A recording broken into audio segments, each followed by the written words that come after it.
Welcome to Ken's Corner Podcast, Season 3. Get ready for expert analysis and rising wrestling stars. Now here we go with your host, Ken Judge. Hey everyone, this is Ken from Ken's Corner, and today I'm excited to release our first episode with my fellow host here today, Mr. Ian, all the way out in Nova Scotia, and George from Calgary. They're part of my Leaf fan panel, but today we're called Sports Chatter on Ken's Corner, and this is our first one. We have a special guest, and his name's Paul Hendrick. And like I was telling everyone gets to play hosts here today. So if you got a question, hopefully it's not all on Paul's shoulders. So let's ask each other questions, guys. My first question is, round the room, guys, can you turn off your volume? Thank you. Okay, first question, guys.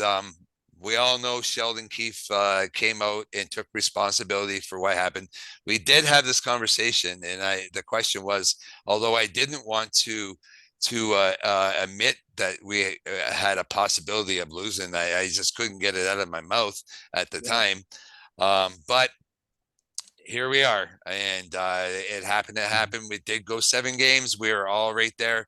We couldn't have got any closer to the overtime loss that we had there.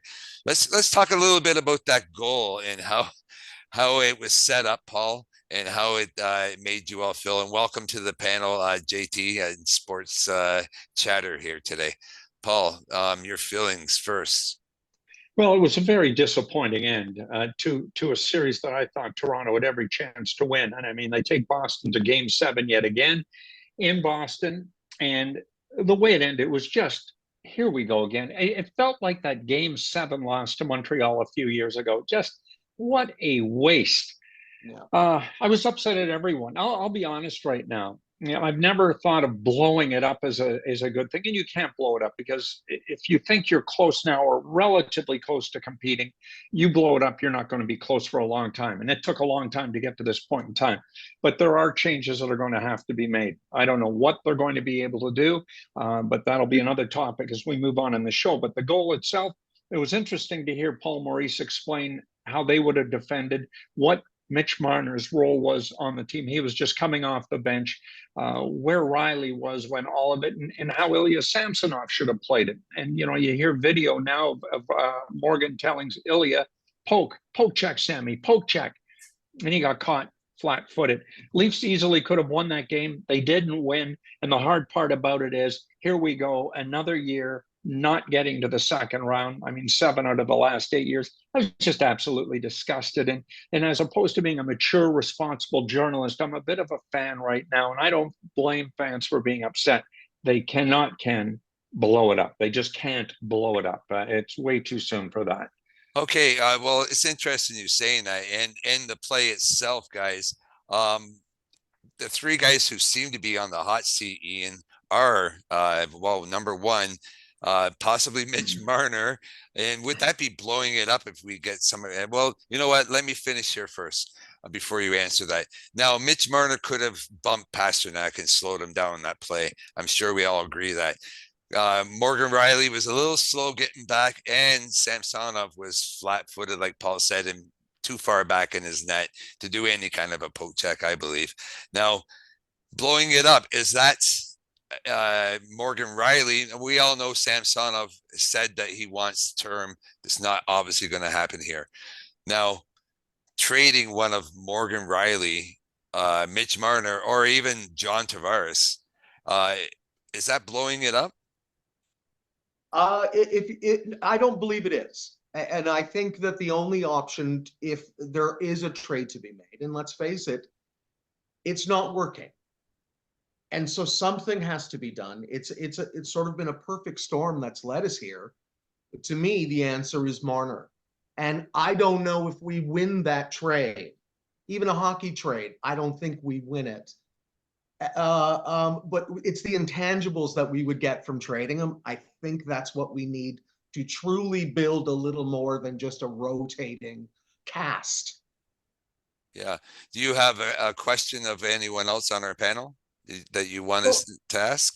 I love this. I think that talking about Marner is so important. The question I wanted to start with something positive and talk about Cowan, our boy Cowan. But I really love the talk about Marner because that will be the talk of the summer. And that's what we're going to be reading about all the time is just that question. What do we do? And unfortunately, Marner is going to be, this generation's Larry Murphy. I think he's just going to be sent packing. And who do you want to ask a question of? Well, I would ask Henny. Henny, do you see any Mike Richards in our boy Cowan? Wow. Yeah, you see a lot of that. No pressure. No, none whatsoever. I think there's a reason to be excited about a guy like this. But I'll tell you, Mitch Marner came out of that London night program, and I remember that not the first training camp where he really seemed like a fish, not a fish out of water, but he was smaller, and you didn't get a chance to see the size thing. The following year when we were in Halifax, it was good God, this in an exhibition game against the Ottawa Senators in Halifax. This guy was just a man amongst boys, and yet he was just a boy himself.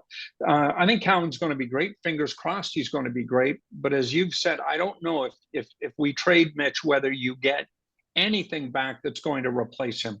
The tangibles would have to be, I think, solid right-hand defenseman.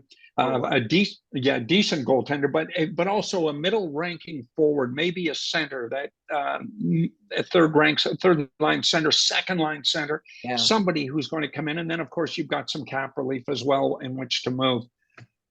I said it on a show in Hamilton at CHCH this week. If the Leafs ever won a cup, if in Austin and Mitch are still with this team, they're the next two guys going on Legends Row. I was on that committee for Legends Row, and I just, you look at what he's done in such a short period of time, and you brought up the Larry Murphy situation in comparison. Larry went on to win cups in Detroit.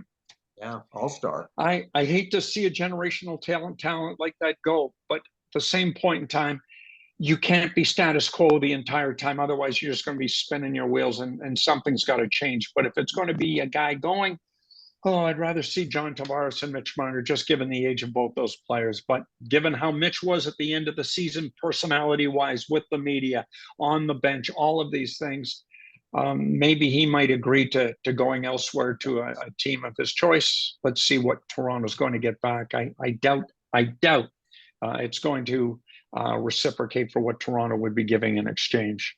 Right. Well, I'm going to jump in here. George, I'm going to ask you this question since you live in Calgary. Now, the best trade scenario that I've seen 4 different trades, and one was to Calgary, one was to Seattle, the Philadelphia, and the Columbus one. I'm not too big on what was coming back from us in the Philadelphia trade, but let's talk about the Calgary movement. Now, Toronto would receive Jacob Markstrom and Rasmus Anderson in this trade. Going out the door would be Mitch Marner, Nicholas Robertson, Timothy Liljegren, and Fraser Minton. What is your feelings on this trade? Well, that's a lot. That's a big trade. Going out the door. Markstrom is I like him. I like him as a goalie and all. But I'm just sad. I would be sad to see Marner leave. I wouldn't mind losing Tavares. Wouldn't want to lose Riley. But Markstrom is a good goalie. He's done well out here. Okay. Thank you. JT, you're the last one. I'm going to ask you your best trade rumor that you've heard that involves Mitch Marner. I haven't really heard any that I've liked at all. I'm not actually really the Calgary one. I mocked a little bit.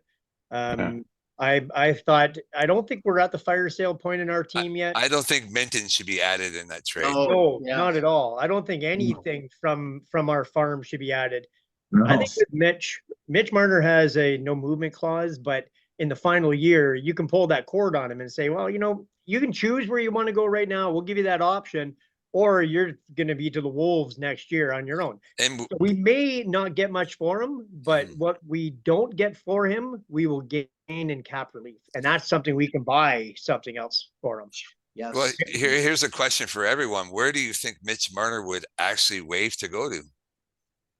California. Yeah. Paul? Los Angeles is what I'd Yeah. say.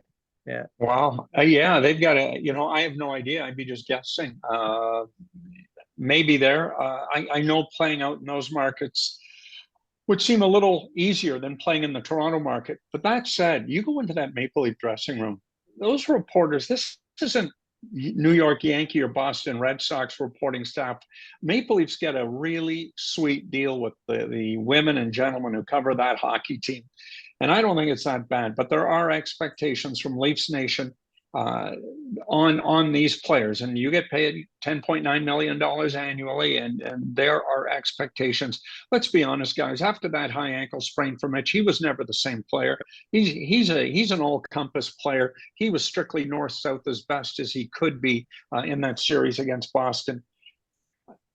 My gut just says you don't want to throw the baby out with the bathwater. And he's 26 years old. He's still a baby as far as I'm concerned. And his best hockey is still to come.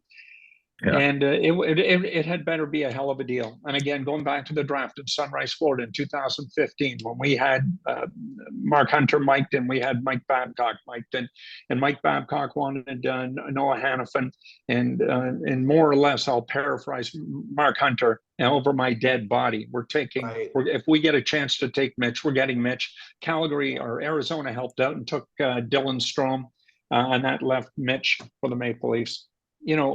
He's already in, top 5 in scoring in this franchise in half the amount of games played. I know it's about what's getting done in the playoffs. I just get worried that had the Wings traded Steve Yzerman, they would not have won a Stanley Cup in his 14th year.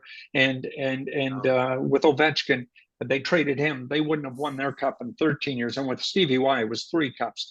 So I agree, we can't just keep doing the same thing. I wish there was something else to do, but I'd hate to see us give away a player just before we're about to strike it rich. But that said, I'm as frustrated. Yeah. I agree with you 100%. But what happens if John Tavares says, no, I'm playing out my last year here? Then where do we go? How do we change? If I'm him, I'd say that. I'd say exactly. This is why I signed. Why would I want to pick up and go elsewhere? I'm the captain of the Toronto Maple Leafs. I'm not going anywhere. Well, that's interesting you say that. What happens with the captaincy? Does he get stripped this year? Does anyone feel that? Maybe this is one of the questions. It would be good to see, JT. It's hard to strip a C. Yeah. You don't primarily take a C off a guy's jersey. That's what's going on with Tkachuk right now in Ottawa. They're looking at trading him out, and I'm pretty sure it's because he's such a useless piece of whatever. He's just throwing tantrums. He's an embarrassment, and he has a C on his chest. And that you don't represent a franchise the way he behaves. They can't just pull the C from him. So I think they're going to trade him. Honestly, that's my thoughts on that one. And you same thing with Tavares. You can't just pull it. Yeah, well, he's still a wonderful captain. I mean, this is why he's captain in playing right now. He did score 28 goals this year, so he's still useful as a leader. I don't know though. Is he vocal though? This is the PA. That could be the issue. That's it. Right? But hey, there's someone that Paul, go ahead. Well, we could have said the same thing. Was Matt Sundin vocal? None of us knew. I was close to the situation. He was damn vocal in that dressing room. I remember a situation in Los Angeles where Paul Maurice, his last year, in fact, John Ferguson was fired not long after this Western road trip to California. And he came in and cleared all the Gatorade off a table and went around to the individual players in that room who had let the team down in that first period of play and ripped into each and every one of them. I don't know if John Tavares is as verbose as that is, but he's been around long enough. I think he's a great voice in there. Came in at a time where maybe Austin and others weren't capable of carrying that C. Morgan Riley certainly was. And maybe at a certain point in time, you've got to give it to Austin, but I'd have no problem with Morgan. But I think I agree with Ian that it's kind of difficult to take it off John Tavares because all John has done is produce on and off the ice. Why would you do that right yet with 1 year left in his contract? Yeah, it doesn't make any sense. I agree 100%. Makes us look bad. Makes the Leafs look bad. Yeah. Mhm. Now, it's interesting you brought up Riley again. Does anyone feel that this might be the big move that we can make this year? I like him. I don't want to lose Riley. I don't want to No. lose Riley. We need a quarterback for the power play because Riley's got a squirt gun of a shot and not a cannon. And we need a cannon, but I would Yeah. hate to lose Riley. Okay. Yeah, I especially. remember- Go Sorry, ahead. guys, especially at $7.5 million a year, and you look at the guys who are returning on that blue line. I just made the list: McCabe, Timmons, Cade Weber, at a college, Benoit, and Morgan Riley. It's 1, 2, 3. That's 5 guys, and he's $7.5 million for 7 more years. And it's a really That's too sweet. bargain. Yeah. Yeah. I don't think he's included in anything because you got to replace him. Yeah. Yeah, I agree. I would- Needs Our- a partner. our number He one- needs to be the 1B. Was Go that? ahead. I think Riley needs to be what he is, the 1B or the second D. We need Yeah. a guy that's the big guy that plays on his line. Is that Seth Jones? Have you heard that? Oh, I have. I don't know if I like that. I don't know. Does anyone like that? Not really. No. Nope. That's funny. All right, we'll move on just a little bit here. Yeah. So maybe our big change has already happened. We fired our coach Sheldon Keefe. Like any of us thought that we weren't going to fire him to start with, but we haven't hired a new coach. Paul, who is that man? Who do you think? Well, I think Craig Berube. I'm not sure how you feel. Give me your top 3. Oh, yeah, Craig Berube for sure, obviously. I know Joel Quenneville's, Coach Q's name keeps coming up. I don't know, given the politics and how things run at Maple Leaf Sports and Entertainment, whether they would entertain signing somebody like Joel Quenneville. But I think he'd be a heck of a coach. I got Berube as well. To pick a third, I can go on and on, but I think Berube and maybe Quenneville might be top couple of cases. Todd McClellan's the other one who seems to come to mind. They're all really, really good coaches. I felt bad to see Sheldon go. He's got 2 more years left in his deal. That certainly makes me feel good. I know he's going to get work elsewhere and rather soon. But they needed a new voice. You couldn't trade any of the players in that room with no movement contracts right now. The easiest play was to fire their coach and we move on. So I think Craig Berube is a likely choice. I really do. Does everyone feel the same? Yeah, exactly the Yeah. same. Yeah. Is that who everyone wants to see, Coach? I don't want Quenneville. Everything about it makes me feel untoward, all that stuff that comes with him. So for me, it's Berube for sure. George? I don't really know any of these guys, so I'm just gonna go with the panel. Berube, I guess, would be the one. Yeah. Yeah. Yeah. Okay. How about, here's a name for you, Bruce Boudreau for an assistant coach. Do you like that, Paul? Someone who gets those Yeah. boys to shoot the puck on the power play is. Yeah. Do you want that, Paul? Well, Gabby had a chance to be the head coach here a few years ago, and Kyle Dubas wasn't in favor of that move. I've always loved Gabby. He's a local guy, phenomenal with the media, and he's won not Stanley Cups, but he's won everywhere he went. He's been a competitive guy. I don't know whether that would fit into the plans for a Craig Berube, but it certainly wouldn't hurt.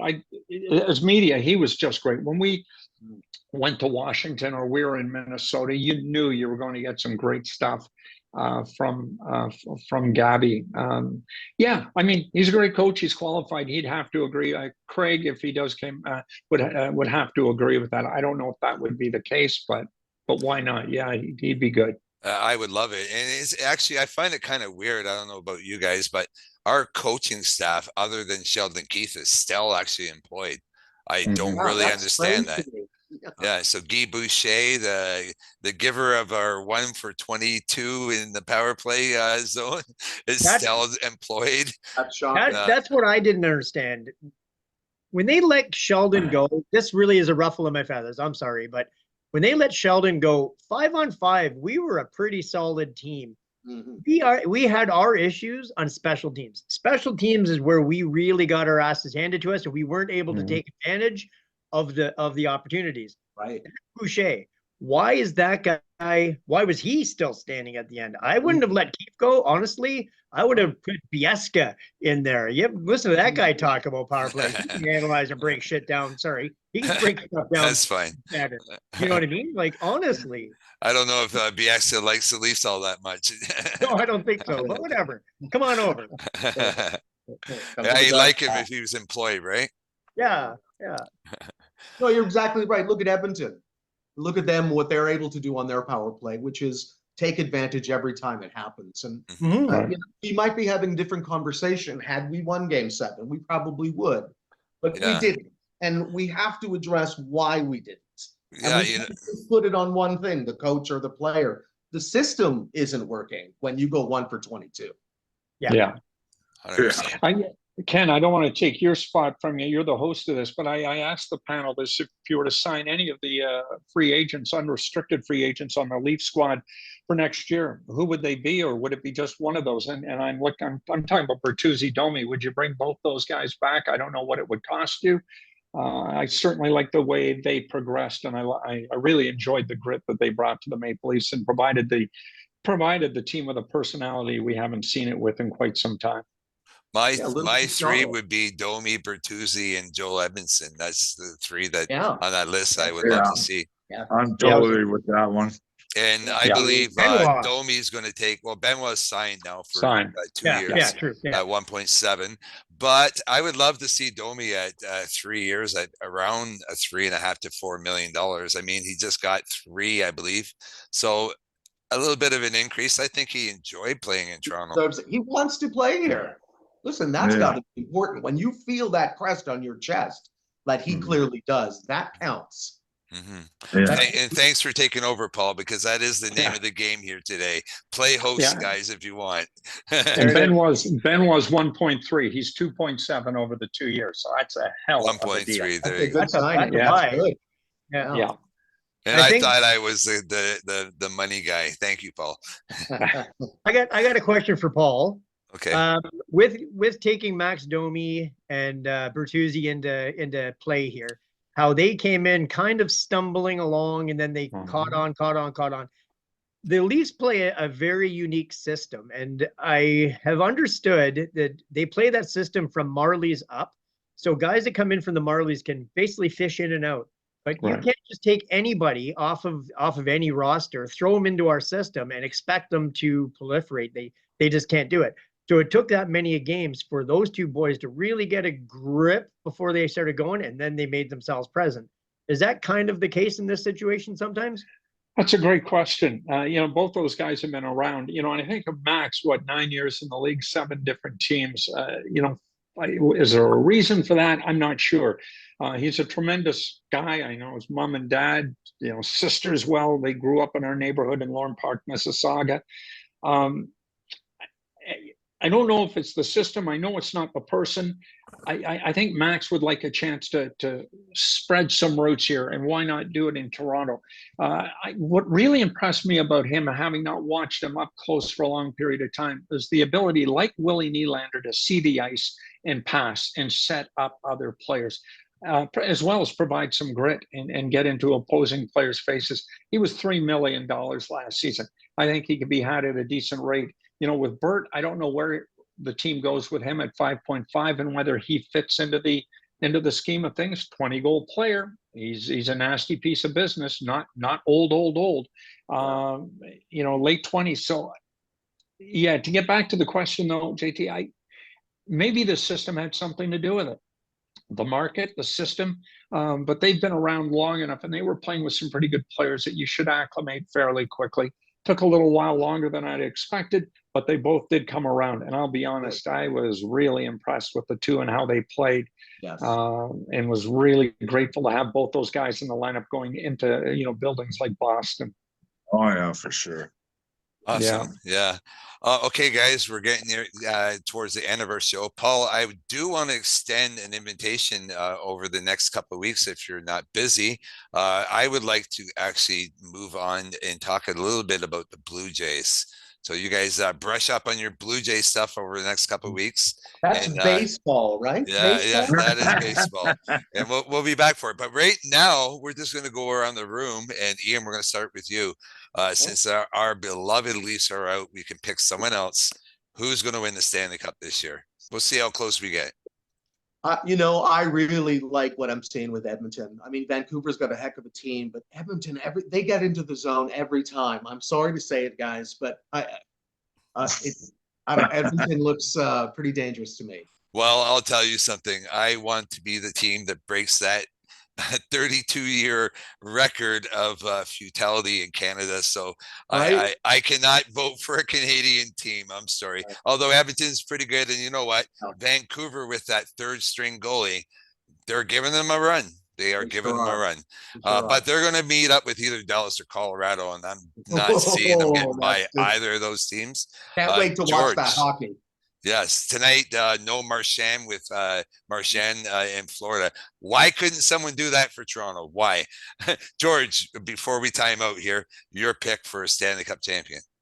Oh, I definitely don't want Florida or Boston in there. I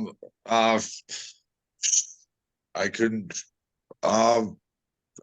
Maybe Dallas. It's a good pick. Dallas is a very good, solid pick. JT. I think if Dallas gets through Colorado, Dallas will take out Edmonton.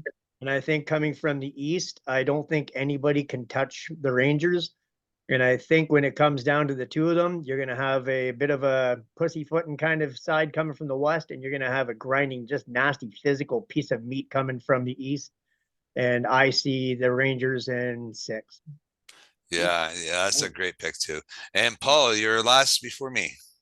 I'm going to go with Florida and Colorado in the final, and I think Florida gets it done this time around. Wow. Okay. Yeah. No. That hurts, but they're amazing. I know. Yeah. Well, you have to look at it in reality, and he's not wrong. But I am going to go with the Rangers with JT, guys.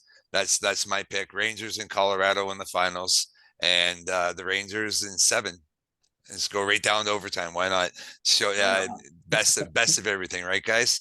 Paul, thank you so much, guys, for coming on. Our special guest, Paul Henny Hendrick, and all of our new guys here on Sports Chatter, which is awesome to get this going. Thanks for joining me, guys, becoming host of this great show that we're starting. JT, George, and Fatima Ian. It's my wife's computer. Forgive me. JT's having the same problem. JT had the same problem here today. Yeah. I was able to sign in through my own email and stuff, though, so I think it comes up as my name, which is good. I think it does. Yeah, I stole her domain and service, so I just gave it through my own email. You're more computer compliant than I am, that's for sure. There you go. Awesome, guys. Thank you so much. And this has been another production of Ken's Corner Podcast. Thank you so much. Great week, guys. Bye-bye.